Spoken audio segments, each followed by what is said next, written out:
It is day 227 of the second Trump administration. And tonight, the White House is under growing pressure to release the Epstein files. In an emotional press conference on Capitol Hill today, survivors shared stories of sexual abuse at the hands of Epstein and his co-conspirator, Ghislaine Maxwell. And they blasted Trump's recent claims that their calls for transparency are part of a hoax. The bombshell presser was organized by a bipartisan duo, Democrat Ro Khanna and Republican Congressman Thomas Massie. NBC's Hallie Jackson was there and has more. A rally tonight and a rallying cry. We will never be silenced again. On Capitol Hill, pressure building on GOP leadership to back the release of more Epstein documents in a rare alliance between MAGA allies and Trump foes. What if this was your sister? What if this was your daughter? Republican Thomas Massie and Democrat Ro Khanna leading the effort to get enough signatures to force a vote to compel the DOJ to release all files. 3 Republican women splitting with the rest of their party so far to back it. One leaving a meeting with survivors visibly emotional.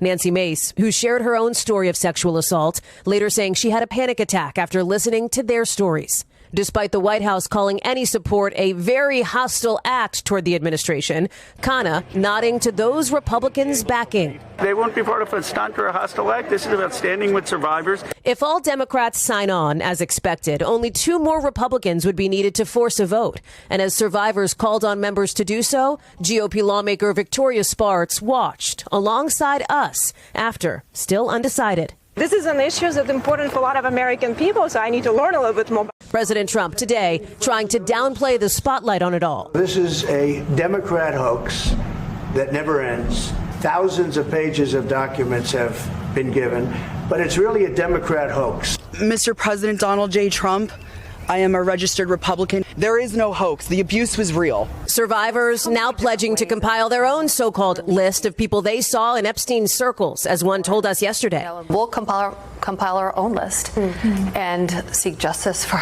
on our own. I mean, I think that's what's going to happen next. It all comes just one day after the House Oversight Committee released tens of thousands of DOJ files in the Epstein case. But we checked, and many of them were already public and left survivors demanding greater transparency. With that, I want to bring in our nightcap panel to get it started. John Allen, senior national politics reporter for NBC. Philip Bump, former Washington Post columnist, and Democratic strategist Joel Payne. He was also a senior aide for Hillary for America and press secretary for former Senator Harry Reid, and former New York congressional candidate and journalist John Avalon is here. He hosts the Bulwark podcast, How to Fix It with John Avalon. Such a great panel. Thank you all for being here tonight. I want to start the conversation centering the survivors. There's a lot of politics around this, but John, you have been covering this very, very closely today. What else did we hear from the survivors, and how powerful did you think their message was? Well, it was really an incredible scene, Simone, at the Capitol today. And, we've seen clips of the interview that Hallie did, the group interview that Hallie did, of these women describing how they were brought in to Jeffrey Epstein's circle. Some of them, many of them in their teenage years, just harrowing stories, one after the other, of sexual abuse, and not just the sexual abuse, but the really predatory pattern of having one woman or one girl in a lot of these cases recruit others. This, stunning abuse of children, basically, we've known about for such a long time, but being at the Capitol today, trying to put pressure on lawmakers to release all of these files. It was really I think the sort of apex of a moment of survivors asking for justice, pleading with their government to give them the justice that they believe and that many, many Americans believe they deserve. It was so stunning. Earlier today on our show, Michael Steele, my colleague, said the thing that struck him from the press conference was that so many of the women who were speaking said that they were 14, 13, 15, 16 years old when the abuse started. And it's just so harrowing. We also spoke to a survivor of Jeffrey Epstein and Ghislaine Maxwell's abuse earlier tonight on our show. I want to play for you some of what she said. This is Liz Stein. I'm a reasonably well-educated person, and I didn't even realize that I had been trafficked until Epstein was arrested in 2019.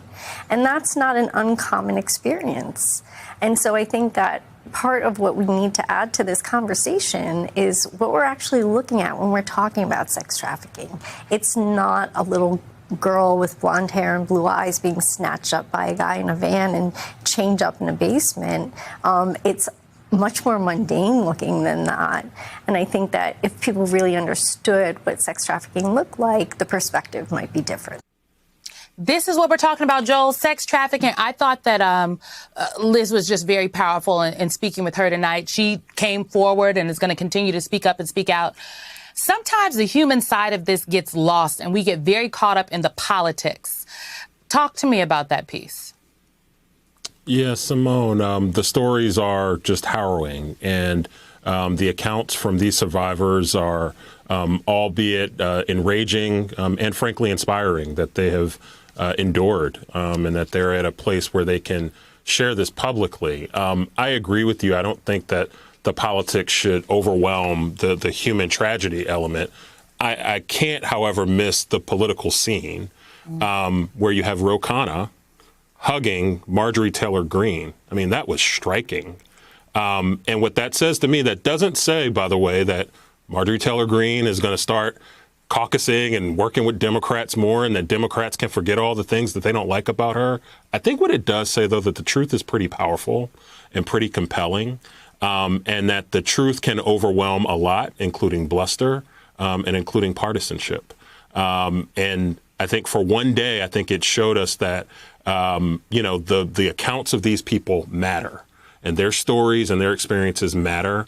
And no matter what the politics are, and no matter who keeps the political scoreboard, people using their voice matters.